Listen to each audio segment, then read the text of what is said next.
நாளை முதல் கிளாம்பாக்கத்திலிருந்து கூடுதலாக 120 பேருந்துகள் இயக்கப்படும் என்று போக்குவரத்து துறை அமைச்சர் சிவசங்கர் தெரிவித்திருக்கிறார். போக்குவரத்து துறை அமைச்சர் சிவசங்கர் கிளாம்பாக்கம் பேருந்து நிலையத்தில் ஆய்வு மேற்கொண்டார்.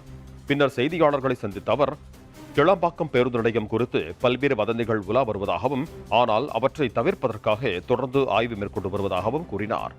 கிளாம்பாக்கம் பேருந்து நிலையத்திலிருந்து அரசு விரைவு போக்குவரத்து கழகம் சார்பில் 361 பேருந்துகள் இயக்கப்பட்டு வருவதாகவும், அரசு போக்குவரத்து கழகங்கள் சார்பில் 734 பேருந்துகள் இயக்கப்பட்டு வருவதாகவும் குறிப்பிட்டார். மேலும் நாளை காலையில் இருந்து கூடுதலாக 120 பேருந்துகள் இயக்கப்பட இருப்பதாகவும், நாள் ஒன்றுக்கு 1715 பேருந்துகள் கிளாம்பாக்கத்திலிருந்து இயக்கப்பட உள்ளதாக தெரிவித்த அமைச்சர் சிவசங்கர், இனி வதந்திகளை பரப்ப வேண்டிய தேவையில்லை என்று விளக்கம் அளித்தார்.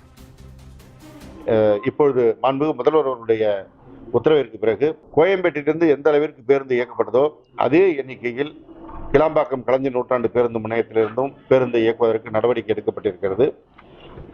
இங்கிருந்து அரசு விரைவு போக்குவரத்து கழகம் 361 பேருந்துகளை இயக்குகிறது. அதேபோல அரசு போக்குவரத்து கழகங்கள் 734 பேருந்துகள் ஏற்கனவே இயங்கிக் கொண்டிருந்தது.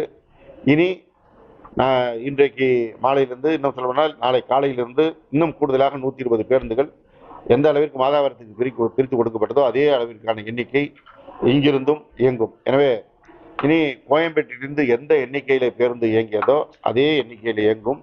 எனவே இனி இந்த வதந்திகளை பரப்ப வேண்டிய தேவையில்லை.